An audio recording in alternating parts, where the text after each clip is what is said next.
What y'all got for me?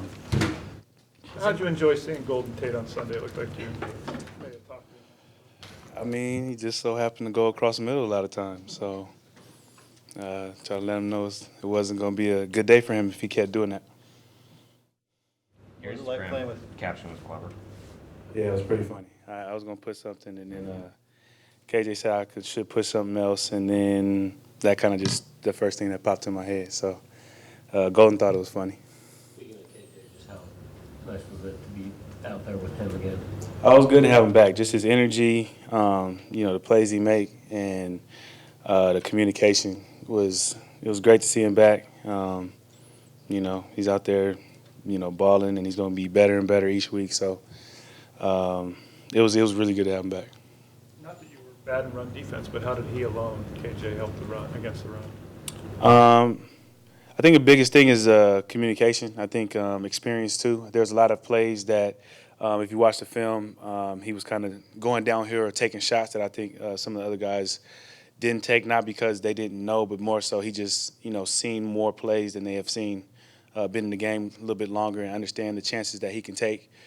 So, that's the first thing I noticed when, you put on the film is him just attacking downhill. And it's a little bit more confident because he's been in the game so long. Given the number of experienced veterans you guys lost from last season to this season, are you surprised you're a top 5 defense right now? Not at all. I'm not surprised at all. I think we knew kind of coming into the season that we had a great group of guys, and we knew that the outside was sleeping on the leadership that we had in the building and the people that we had in the building and some of the guys that are still here, as well as the guys that were kind of sitting behind the players that were playing. So we knew that people didn't see that and that they would see that. And so if you listen to us talk, we were very confident in what we were going to get accomplished and what we were going to be doing. And, where we're sitting is good, but there's a level that I think we can get better. Those first kind of few games, even up till now, we were still trying to learn how to play with one another, learn how to have fun with one another. And now you're seeing the product of that last game. And I think it's still room to get better. We still got KJ back, bring him into everything. But, we lost a lot of guys, but there's a lot of guys left in this building that know how to win football games. When you lose guys like you guys have over the years, guys you played with, and Carroll and Schneider bringing new guys in, how do you size them up? Do you go through a process with the new guys that come in to size them up to see if they're going to fit with you? Size them up? Well, in terms of their attitude, their work ethic, their personality, how they're going to fit to replace legends you guys lost.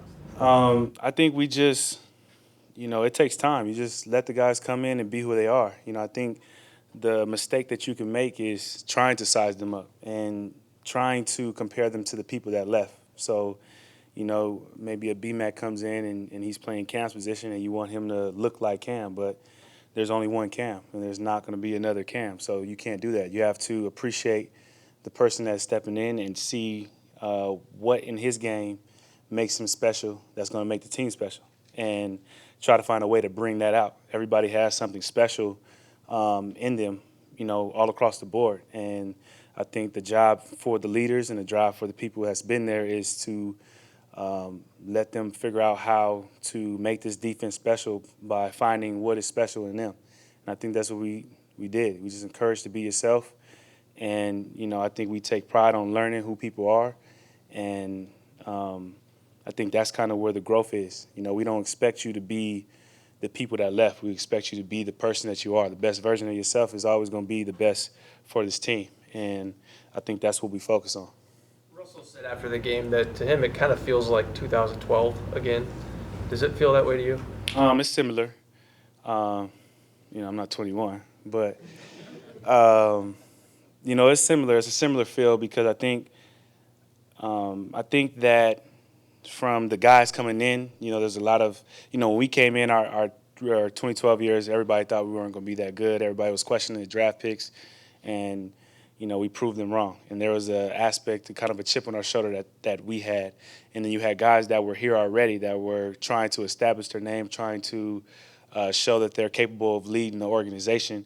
And so that was a chip on their shoulder. And, you know, if you fast forward to now, you have guys who have been here that, you know, everybody talked about, you know, the loss of leadership, loss of talent. And, you know, you have guys who've been here that try, you know, show that we have great leadership and we have great talent. And you got young guys who coming in that, you know, want to prove themselves. So I think it's just a mixture of everybody having something to prove and wanting to be great and everybody wanting to do it together. You've gone against Philip Rivers back in 14 and also in the preseason a bunch of times. What makes him such an effective quarterback? He's really smart. He's really smart. Even in the preseason game, he called a timeout one time because he was in an offense that wasn't good for the defensive play that we had. He knew the name. I think he knew the name because of Gus. But so he called timeout and just, you know, it was kind of a funny thing. He just was frustrated because he didn't recognize it sooner. So that style and that type, it's always fun to go against somebody like that that's really, really smart and, you know, really challenges the way that you show things, the way that you kind of hide your coverages. And, you know, he's confident in his arm. And, you know, whether you're on it or not on it, he's going to throw it. And, you know, we're going to be there. How did he know? Quarterbacks that you've had to defend, where does he rank? Rank amongst quarterbacks? I leave the ranking stuff to you. Russell's number one. How did Rivers know how do you know he knew what the play was, what the defense? Well, he said to play. Yeah. He called timeout and was like, man, dang, they running strong something. I'm like, we just changed the name yesterday. How you do that? But I think it was because, you know, Gus knows our defense. So, you know, he probably was like, all right, it's either this or that. So maybe he just luckily chose that. I don't know.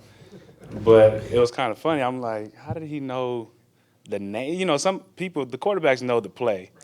They never know the name of the play. So. You change the name again? Of course.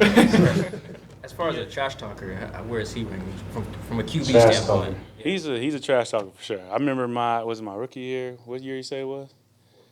When we were down there? Yeah. I remember we were on the sideline. He was running out of bounds. I think Bruce might have pushed him late. And I'm walking back, and I just hear somebody talking trash. And I look back, there's no way that's him talking. And he's like, Wolf, I'm like, do you know we can come get you right now? Like, it's not like you running fast, you know. So, I mean, he's a trash talker. It's always fun to go against people that talk trash.